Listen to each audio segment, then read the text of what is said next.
Carole Bellavance que l'on n'oubliera jamais. L'oie blanche en habit de camouflage de nuages. Il y avait un printemps, mon cousin Carole, en un éclair, prenait le large par les airs, emporté par un voilier d'oie blanche qui passait par là. C'est comme si ces grands oiseaux voyageurs qu'il avait tant fréquentés, non satisfaits de déjà le connaître si bien, avaient voulu l'avoir au plus près d'eux, pour fendre le vent, gagner en vitesse et rejoindre enfin les territoires des chasses éternelles. Mais pourquoi si tôt? Pourquoi maintenant? Qu'est-ce que cette inexplicable injustice, nous demandions-nous alors? 20 printemps plus tard, on ne sait toujours pas quelle mouche à pêche l'a piqué ce jour-là, pour que si rapidement il déploie ses ailes et se transporte dans le firmament. Comme si ses qualités remarquables de guide de chasse et de pêche l'avaient alors qualifié pour une charge plus haute, celle d'oiseau-guide. Moi, j'avais 19 ans, et c'est un peu ce que j'avais écrit dans un texte appelé « L'envolée ».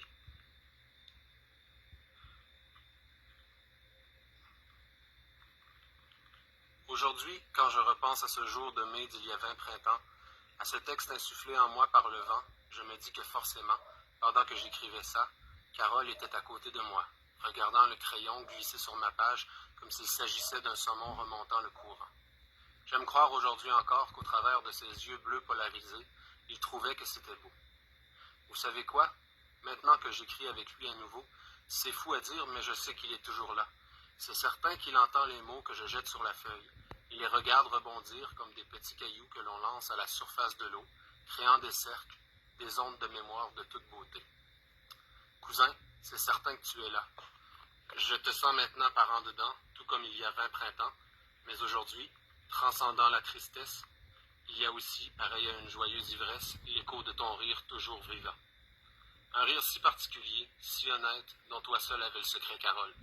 Qui ne s'en souvient pas? Un rire vrai, si beau.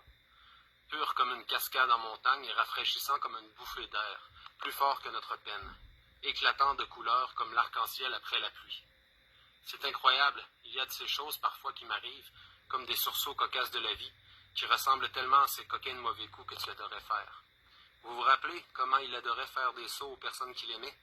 Telle une petite rage d'amour qui le poussait à nous faire bien peur le temps d'une seconde, là, juste assez pour nous faire arrêter le cœur de battre et nous couper le souffle, avant de nous le redonner en même temps que son éclat de rire. Ce rire qui, j'y repense maintenant, voulait bêtement nous dire « Faites-vous-en donc pas, ça va bien aller ». On a le goût et on a besoin d'y croire à tes mots de réconfort, cousin, sacré bel oiseau moqueur. Notre oie blanche en habit de camouflage de nuages. Mon cousin jamais oublié, le cousin et neveu de tout plein à qui on repense pour prendre le temps d'admirer encore la beauté d'une rivière, d'une couvée de perdrix, d'une famille de chevreuils ou d'orignaux, d'un beau ciel étoilé. Et je me rappelle aussi, comme un fer rouge au cœur, l'été après celui de ton départ, quand moi je débarquais comme nouvelle recrue sur le parc Matane, toi qui devais enfin y entrer comme guide à l'Orignal l'automne d'avant, si tu ne t'étais pas joint au vol des outardes. Je me souviens comme d'hier à quel point j'étais fier en allant porter une chaloupe au lac Matane, pleurant en pensant à toi, sacré cousin, qui assurément ne devait pas être très loin. J'avais pleuré pour vrai, ça m'avait fait du bien, c'est fou. Il y avait un printemps, il y a un instant. Et bien avant, le souvenir d'innombrables Noëls à Matane, gravés à jamais en moi comme des perles de jeunesse, parmi les plus belles que je conserve. Le rappel de ces réveillons où nous, les petits, Cathy, avions hâte qu'on vienne nous réveiller, si tant est qu'on avait réussi à dormir un peu en rêvant nos cadeaux. Fouille-moi pourquoi, Carole, cette chanson aussi, pas de rapport avec Noël, mais qui, tel un bon vieux 8, ne peut jouer sans que d'un coup sec je ne pense à toi. Pump up the jam, pump it up, yo pump it, pump up the jam.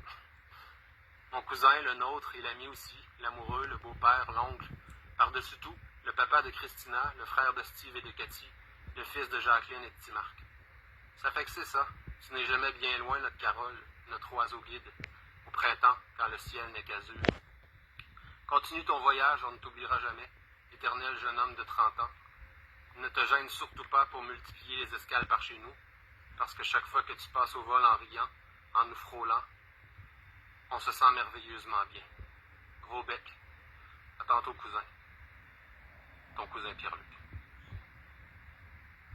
À Carole